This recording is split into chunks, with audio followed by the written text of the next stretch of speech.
If you're planning on buying any cards from TCG Player, make sure you use our affiliate link right here in the description of our video to help support the channel. It's the best way to do it and it's free. Looking for PTGO codes? Photon Store has all the latest sets and promos instantly delivered to your email. You can use Tablemon code when checking out for 5% off. Card Market is Europe's largest online marketplace for Pokemon cards. Whether you're looking for sealed product or singles, vintage or the latest sets, just follow the link in the description to find what you need. This video is sponsored by the Pokemon TCG deck building website PokemonCard.io. Hello everyone and welcome back to another of these style of videos. I did it for Worlds and it worked out pretty decently. So I thought I would do the same for PEORIA Regionals. I'll probably end up doing the same for every tournament I end up attending. So I'm still undecided on what decks to play, or what deck rather to play for PEORIA. My heart tells me Reggie, just like it did for Worlds.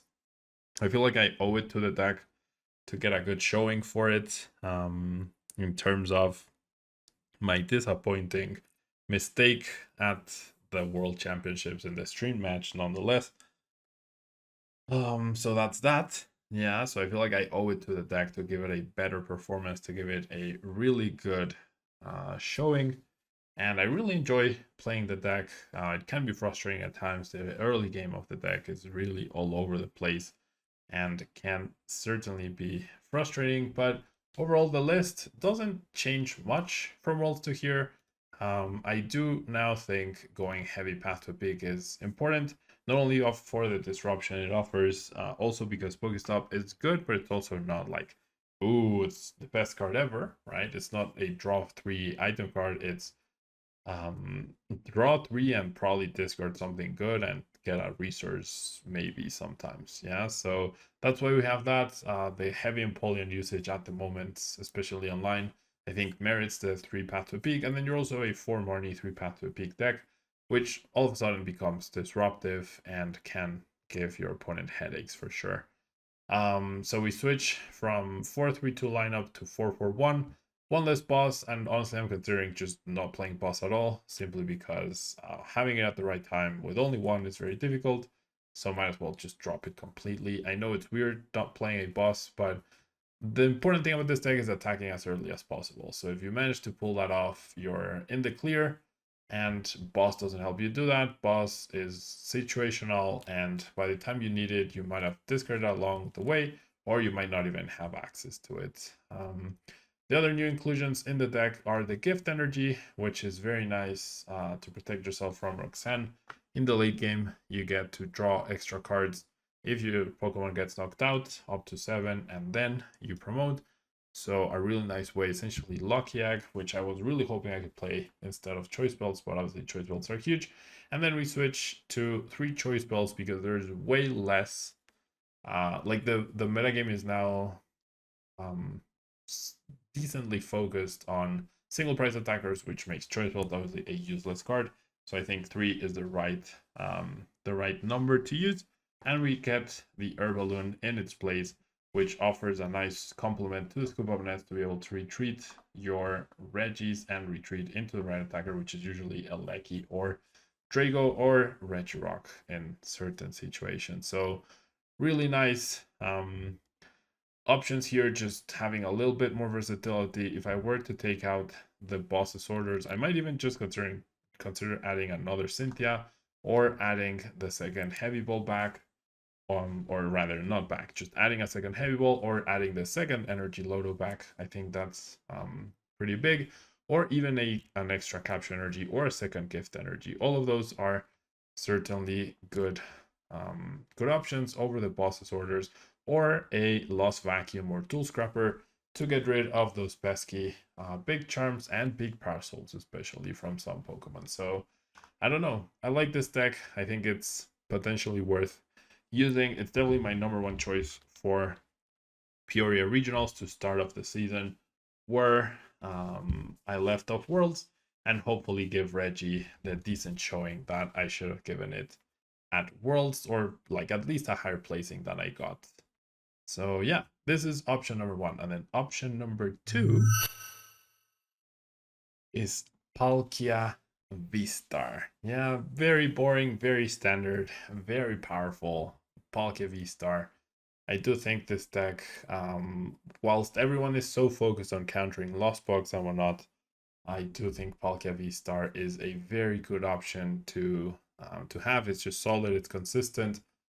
This is the more Japanese geared version with a capture energy, with a rare candy into Inteleon possibility. To get going after like to make use of a Sobble that you get out on turn 1 and attached to it. Then you also have the canceling column play with the Reading Greninja to bypass any Manaphy and get the double knockout that way. You have the big charm to increase your HP against Regis and Giratina, and you have disruption with Marnie and Melanie. I mean Marnie and Roxanne. You have Melanie for powering up. You have Roxanne plus Path against Mew. So you have a lot of really good things going on with the list. Very versatile. The start is what's very shaky. You could play the 4 Battle VIP Path version of the deck, but I feel like that's a little high rollish in my opinion. But with Lightning basically nowhere to be seen, I think Palkia is really well positioned. But I will say, me personally, after having played Palkia for both Milwaukee Regionals and NAIC, and having completely missed championship points at both events back to back, and that costing me 2 travel awards, oof.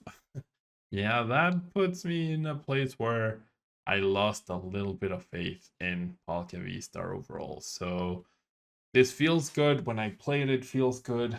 I feel like I run well with the deck. I use the deck very well, but overall, I'm a little scarred from those previous experiences with Palkia V-Star, so I'm not entirely sure if I'll do this. I'm also like, my heart is definitely asking me to play Regis, just like it was asking me to play it for Worlds. But for Worlds, I was gonna play Arceus and Inteleon, and then last minute I switched to Regis. Now I'm gunning for Regis, and I'm at the point where I'm almost only bringing Reggie as a deck to just travel more lightly. But I don't know. Palkia seems like a really good backup option overall. So we'll see. Yeah, we'll see what I end up deciding. By the time you're watching this video, you will know exactly which one I chose. So hopefully I did well no matter what, right? Hopefully I made day 2. Hopefully we're playing for a top 8 spot or playing top 8 already, getting to the finals, something. Yeah. And I think from the Baltimore Regional, Drew Kennett getting top 4 at that with Regis definitely gives me hope for the deck.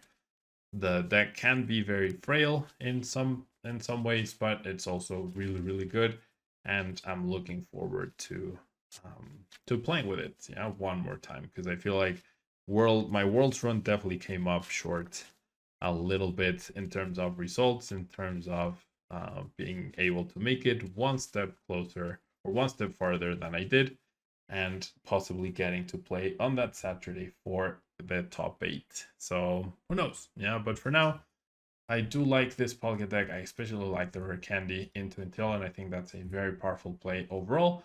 And we'll see if it ends up working out for us or not. Yeah. Wish me luck. Well, by the time you're seeing this, the tournament will likely be over. So wish I did well then. Yeah, but this is Pablo from the past speaking to Tablemon viewers from the future. Hopefully I did well. We'll see how it went. And yeah, thanks so much for tuning in. I'm sure I'll be making a full-fledged report on how I did at PEORIA Regionals in tomorrow afternoon's video. I hope you enjoyed the stream as well of the regional, and I'll catch you in the next video. Bye-bye.